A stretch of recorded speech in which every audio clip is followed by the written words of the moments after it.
नमस्कार साथियों, स्वागत है आप सभी का हमारे YouTube चैनल स्मार्ट स्टडी 101 पर और मैं हूं दिव्या वर्मा। दोस्तों, आज की वीडियो में हम लोग मदर टेरेसा पेंटिंग को समझेंगे। बहुत ही महत्वपूर्ण पेंटिंग है, ध्यान से समझिएगा। और कहीं पर कोई पॉइंट अगर आपको समझ में नहीं आता है, कहीं पर कोई भी दिक्कत आपको हो तो आप हमसे टेलीग्राम चैनल पर कॉन्टेक्ट भी कर सकते हैं। और टेलीग्राम चैनल अगर आपने अभी तक ज्वाइन नहीं किया है तो जाकर कर लीजिए, जिसकी लिंक मैंने इस वीडियो के कॉमेंट बॉक्स में पिन कर दी है। तो चलिए फिर पेंटिंग को समझ लेते हैं। ये पेंटिंग जो आपको दिखाई जा रही है, इसका नाम क्या है? Mother Teresa. इस पेंटिंग का नाम मदर टेरेसा है। और पेंटिंग को आप ध्यान से देख लीजिए, इसमें कितने फिगर बने हुए हैं और रंग कैसे लगे हैं। बाकी रंग तो आपको बताए जाएंगे, कौन कौन से रंग किस प्रकार से लगाए गए हैं। अब पेंटिंग के बारे में आगे समझते हैं। तो इसके चित्रकार हैं मकबूल फ़िदा हुसैन, इन्हें MF हुसैन भी कहते हैं। पेंटिंग के आर्टिस्ट कौन हैं? मकबूल फ़िदा हुसैन। मकबूल फ़िदा हुसैन का यहाँ पर जन्म मृत्यु का ब्यौरा लिखा हुआ है। तो देखिए यहाँ पर 1915 पंढरपुर महाराष्ट्र में इनका जन्म हुआ था और इनकी मृत्यु कब हुई थी? 2011 में। इस पेंटिंग का समय है 1979 से 1980 ईस्वी। पेंटिंग का समय क्या है? 1979 से 1980 ईस्वी। और इस पेंटिंग का काल क्या है? तो ये आधुनिक काल की पेंटिंग है। माध्यम तो कैनवास पर तैल व एक्रेलिक रंग। ये पेंटिंग कैनवास पर बनी है, तैल और एक्रेलिक रंगों का यूज़ करके। संग्रहालय राष्ट्रीय आधुनिक कला संग्रहालय नई दिल्ली। ये पेंटिंग कहाँ रखी हुई है? राष्ट्रीय आधुनिक कला संग्रहालय नई दिल्ली या फिर NGMA, national gallery of modern art, new Delhi. अब इस पेंटिंग के बारे में डिटेल से समझते हैं। तो पहला पॉइंट है यहाँ पर, यह कलाकार द्वारा मदर टेरेसा श्रृंखला की पेंटिंग्स में से एक है। जो पेंटिंग आपको दिखाई गई है, ये मदर टेरेसा श्रृंखला की जो पेंटिंग MF हुसैन ने बनाई है, उन्हीं में से एक है। और श्रृंखलाएं क्या होती हैं, ये मैंने आप लोगों को बहुत बार बताया है। श्रृंखला मतलब कि एक ही टॉपिक पे बहुत सारे चित्र।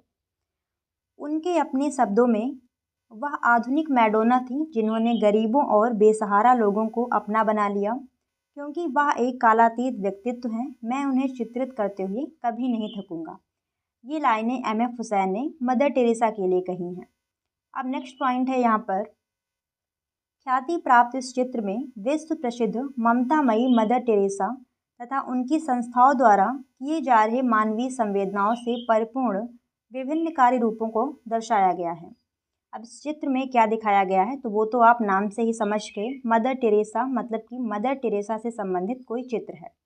अब इस चित्र में क्या दिखाया गया है, तो मदर टेरेसा और उनकी संस्थाओं द्वारा जो मानवीय संवेदनाओं से पूर्ण कार्य किए गए हैं, मतलब लोगों की सेवा करना, गरीबों और बेसहारा लोगों का सहारा बनना, उनकी सेवा करना, तो यही चीज़ें इस चित्र के माध्यम से दिखाई गई हैं। अगला पॉइंट है यहाँ पर, चित्र में दिखाई गई साड़ी वास्तव में मदर टेरेसा द्वारा संचालित अनाथालयों और ननों की वर्दी के प्रतीक हैं। इस चित्र में मदर टेरेसा ने जो साड़ी पहन रखी है, जिसमें नीले रंग का बॉर्डर दिखाया गया है, तो यहाँ पर ये कहा जा रहा है कि वो साड़ी अनाथालयों और ननों के वर्दी के प्रतीक हैं। अब नन क्या होती हैं, तो वो भी समझ लीजिए। नन वह महिला होती है जो अपना जीवन धार्मिक सेवा और चिंतन के लिए समर्पित करने की शपथ लेती है। तो मदर टेरेसा भी एक प्रकार से नन थी। फिर अगला पॉइंट है यहाँ पर, माना जाता है कि मदर एक चर्च मंडप के नीचे बैठी हैं, जिसे कलाकार ने 2 पीले स्तंभों द्वारा दिखाया है। अब चित्र में आप देखिए, ये जो चित्र बना हुआ है, इसमें आपको कहीं से भी जो मंडप है, मतलब चर्च का जो मंडप है, वो आपको नहीं दिखाई पड़ रहा है। लेकिन यहाँ पर जो स्तंभ बनाए गए हैं, इसके माध्यम से इस चीज़ का अनुमान लगाया जा सकता है कि कोई मंडप ऊपर बना होगा, जिसके नीचे मदर टेरेसा को बैठे हुए दिखाया गया है। तो अगर प्रश्न पूछा जाए तो आपको ध्यान रखना है, चर्च मंडप के नीचे मदर टेरेसा को यहाँ पर बैठे हुए दिखाया गया है। अब अगला पॉइंट समझिए, हुसैन ने पूरे चित्र में पीले और हल्के भूरे रंग के 2 शंक्वाकार स्तंभों द्वारा 3 ऊर्ध्वाधर भागों में विभाजित किया है। मतलब जो पूरा चित्र है, उसको MF हुसैन ने 3 भागों में डिवाइड किया है। अब देखिए यहाँ पर डिवाइड किस प्रकार से किया है, तो वही जो स्तंभ बने हैं, एक स्तंभ ये हो गया, एक स्तंभ ये हो गया। तो 2 स्तंभों द्वारा इस चित्र को 3 भागों में डिवाइड किया गया है। ये पहला भाग हो गया, ये दूसरा हो गया, ये तीसरा हो गया। ठीक है, तो अगर पूछा जाए मदर टेरेसा पेंटिंग कितने भागों में डिवाइड है, तो आपको ध्यान रखना है 3 भागों में। और स्तंभ कितने बने हैं? 2। फिर अगला पॉइंट है, यहाँ पर समझिए इसे। नीली बॉर्डर वाली साड़ी को चित्रकार ने इस तरह से विस्तारित किया है कि उसमें धर्म, जाति, नस्ल व रंग भेद जैसी विकृत भावनाओं से परे रंग रहित चेहरे का आभास होता है। उस साड़ी के एक सिरे द्वारा अनाथ बेघर बच्चों का प्रतिनिधित्व करती एक बालिका को ममतामयी आश्रय प्रदान किया गया है और दूसरी ओर भारतीय लाल रंग में एक बीमार को घुटनों पर लेटे हुए दिखाया गया है। अब इस पॉइंट को आप चित्र के माध्यम से समझिए। तो यहाँ पर देखिए, जो मदर की साड़ी बनी है वो इस प्रकार से कुछ दूर तक फैली हुई दिखाई गई है। अब इसका मतलब क्या है?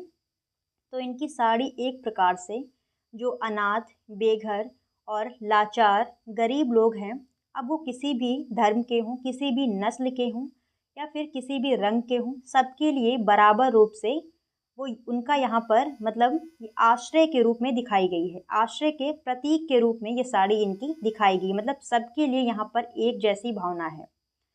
और एक चीज़ और देखिए कि उस पॉइंट में अभी क्या दिखाया गया था कि इस चित्र में दाईं तरफ एक छोटी सी बच्ची बनाई गई है जो बेघर और अनाथ बच्चों का प्रतिनिधित्व करती है। तो देखिए यहाँ पर ये जो बालिका बनाई गई है वो भी इस साड़ी के नीचे ही बनाई गई है। तो एक प्रकार से अनाथ और बेघर बच्चों का ये प्रतिनिधित्व कर रही है।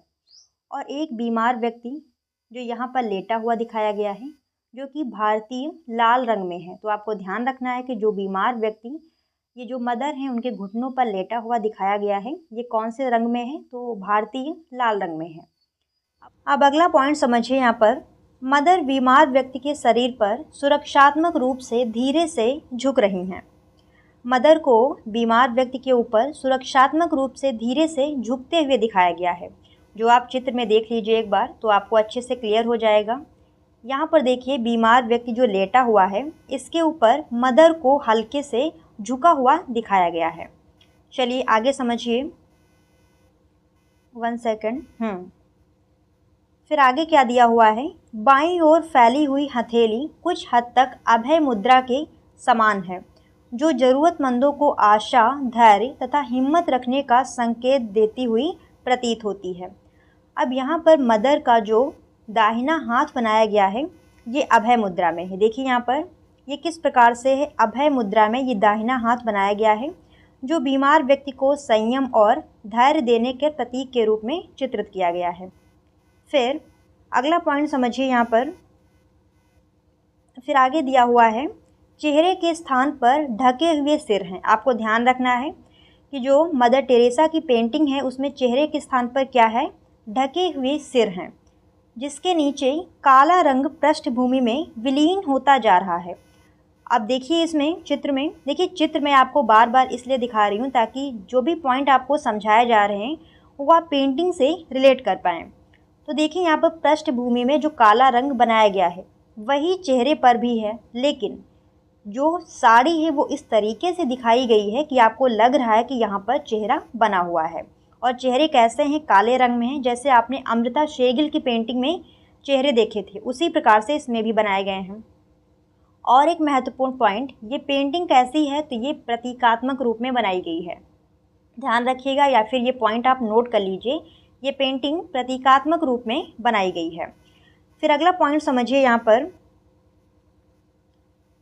नीली बॉर्डर वाली पीली साड़ी आकृति के साय में एक शिशु का लालन पालन तथा ममतामयी आंचल में जीवन की तमाम खुशियों का सार समेटे हरे रंग की पत्तियों को दिखाया गया है। अब नीले बॉर्डर वाली पीली साड़ी, तो यहाँ पर देखिए जो पहला चित्र है इसमें साड़ी कैसी बनी है? पीली बनी है और बॉर्डर कैसा है? नीला है।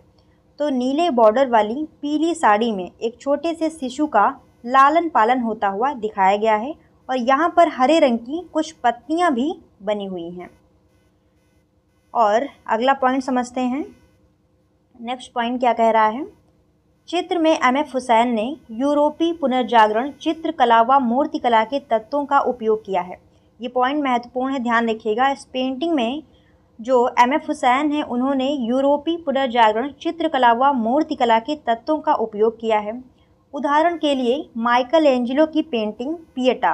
अब पिएटा पेंटिंग में ऐसी कौन सी चीज़ है जो इस पेंटिंग से रिलेट कर रही है, तो अभी आपको दिखाया जाएगा, जिसमें मेरी अपनी गोद में मृत ईसा मसीह को रखे हुए हैं और चित्रों में लगाए गए रंग सपाट हैं। तो आपको ध्यान रखना है, इस पेंटिंग में जो रंग लगे हैं वो कैसे हैं, सपाट रंग है, मतलब ज़्यादा इसमें शेड वगैरह नहीं दिखाया गया है, शेडिंग मिक्सिंग ये चीज़ें नहीं दिखाई गई हैं, सपाट रंग लगे हुए हैं। अब जो पहला पॉइंट था ऊपर वाला, इसे समझिए। 1 सेकेंड। इसमें पेंटिंग पिएटा के बारे में बोला जा रहा है, जिसमें मेरी अपनी गोद में मृत ईसा को रखे हैं। अब इस पेंटिंग देखिए आप, ये पेंटिंग बनी है पिएटा, तो इसमें आप देख सकते हैं कि जो मेरी हैं, ये मेरी हैं, ये अपनी गोद में पिएटा नहीं, ईसा मसीह को लिए हुए हैं। तो कुछ इसी प्रकार से जो आपकी मदर टेरेसा पेंटिंग है वो भी कुछ इसी प्रकार से है, जिसमें मदर टेरेसा यहाँ पर बनी हुई हैं और ये जो बीमार व्यक्ति है वो उनकी गोद में लेटा हुआ दिखाया गया है। तो वही चीज़ यहाँ पर कही जा रही है कि जो इनकी पेंटिंग है M.F. हुसैन की मदर टेरेसा, ये कुछ पिएटा पेंटिंग से रिलेट करती है। तो यहीं पर ये वीडियो समाप्त होती है और मदर टेरेसा पेंटिंग से संबंधित जितने भी महत्वपूर्ण पॉइंट थे मैंने सारे आपको बता दिए हैं। आई होप आप लोगों को ये पेंटिंग अच्छे से समझ में आई होगी, और अगर आपको कहीं पर कोई डाउट हो तो आप हमसे टेलीग्राम चैनल पर कांटेक्ट भी कर सकते हैं। वीडियो पसंद आई हो तो लाइक शेयर ज़रूर कीजिएगा, चैनल पर नए हो तो सब्सक्राइब करके जाइएगा, और मिलते हैं नेक्स्ट वीडियो में। तब तक के लिए धन्यवाद दोस्तों, जय हिंद।